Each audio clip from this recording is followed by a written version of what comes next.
Assalamualaikum warahmatullahi wabarakatuh. Hamdan katsiran tayyiban mubarakan fihi kama yuhibbu rabbuna wa yardah. Asyhadu an la ilaha illallah wahdahu la syarika lah wa asyhadu anna Muhammadan abduhu wa rasuluhu la nabiyya wa la rasulahu ba'da, amma ba'du.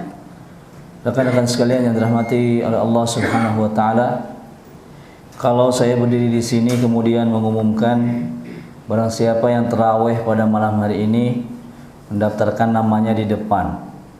Kemudian setelah sampai kamar ternyata gajinya dilipat gandakan 2 kali. Kira-kira akan hadir banyak atau tidak? Akan banyak yang menyesal karena diumumkan di akhir tarawih. Betul tidak? Karena diumumkan di akhir tarawih. Nanti yang di rumah, yang di kamar, wah, saya nyesel nggak tarawih malam ini. Sedangkan yang tarawih pas dibuka rekeningnya, yang gajinya 5 juta jadi 10 juta. Yang 10 juta jadi 20 juta. Rasanya besok bangun tidur pun nggak akan pegal-pegal, karena semuanya sudah mendapatkan bonus.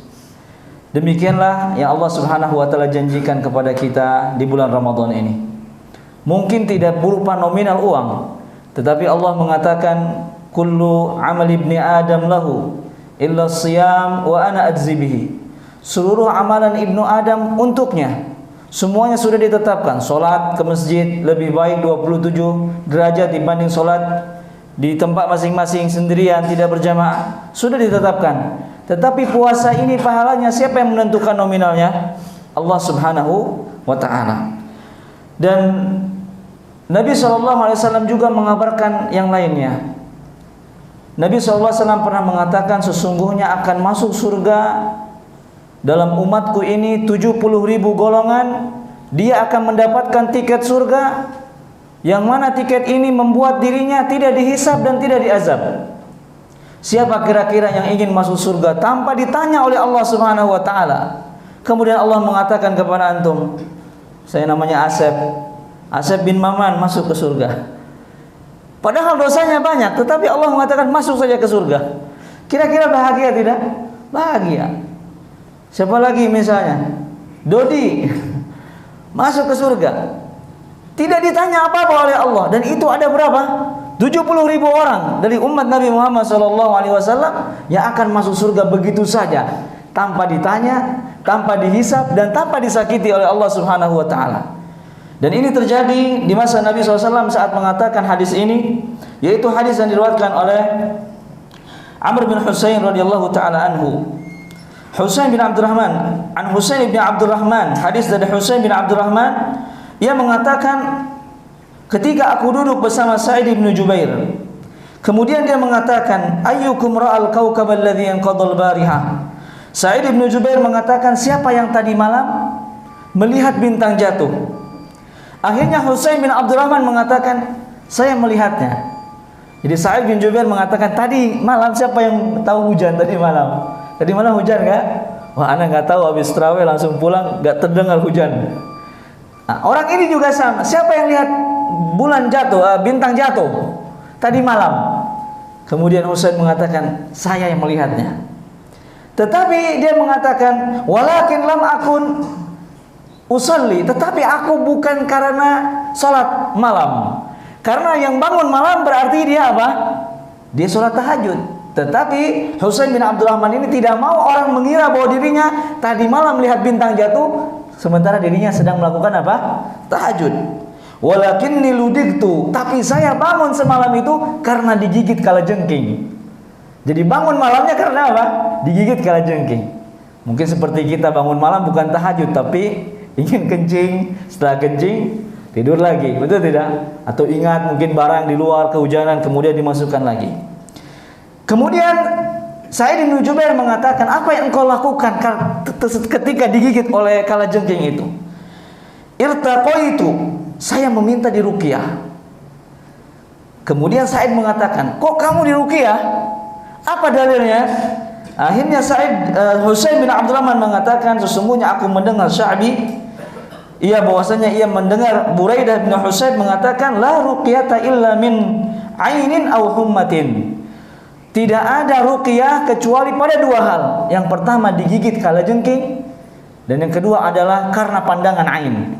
Pandangan ain ini karena orang hasad sama kita, tiba-tiba kita sakit, atau orang iri sama kita, kemudian kita tiba-tiba pingsan. Ini namanya penyakit ain. Nah, gigitan kalajengking ini menyebabkannya diruqyah. Kemudian Sa'id bin Jubair mengatakan, apakah engkau tidak mendengar Nabi SAW mengatakan bahwasanya akan ada 70.000 golongan umatku yang akan masuk surga tanpa hisab dan tidak azab. Siapakah mereka? Humul ladzina la yastarqun wa la yaktawun wa la yatatayyarun wa ala rabbihim yatawakkalun. 70.000 golongan yang masuk ke dalam surga. 70.000 orang ini. Siapakah mereka? Itu ada empat ciri-cirinya. Pertama, tidak meminta diruqyah. Jadi dia tidak meminta dirinya diruqyah.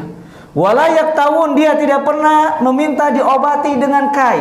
Kai itu besi dipanaskan, kalau ada luka langsung ditempel. Akhirnya lukanya jadi apa? Jadi kering. Itu pengobatan apa namanya? Kai. Besi panas kemudian ditempel. Ada orang stroke, tempel ininya telapak kakinya, kemudian langsung apa? Langsung jalan semua peredaran darahnya. Humul ladzina la yastarqun. Pertama, dia enggak pernah diminta diruqyah. Yang kedua, tidak pernah meminta pengobatan atau diobati dengan cara kai. Wala yatatayyarun, dan tidak pernah tatayyur. Apa itu tatayyur? Yaitu menisbatkan sesuatu dengan keburukan atau kebaikan. Misalnya, mau berangkat ke mana? Ke tambang. Kemudian mobilnya mogok di jalan. Wah, apes nih hari ini. 2 kali ban bocor. Itu namanya apa? Tatayyur. Kita percaya apa hubungan ban sama tambang? Atau dia pergi ke tambang kemudian lihat ular kobra. Aduh, apes nih. Ada kobra nih. Nah, itu juga namanya apa? Tatayyur. Percaya kepada sesuatu yang menyebabkan mudarat ataupun manfaat. Atau dia berangkat di hari itu, kemudian dia lihat kupu-kupu nempel di bajunya.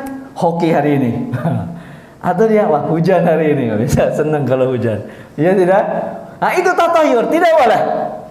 Wa 'ala rabbihim yatatayyarun wa 'ala rabbihim yatawakkalun, dan mereka bertawakal kepada Allah Subhanahu wa taala. Insyaallah kita lanjutkan kajian pembahasan dari 4 ini. Intinya adalah ternyata Husain bin Abdurrahman melakukan ruqyah, sementara Sa'id bin Jubair membantah bahwasanya tidak boleh meminta ruqyah. Apakah Husain bin Abdurrahman masuk ke dalam 70.000 golongan ini, atau tiba-tiba batal karena tiketnya sudah hangus?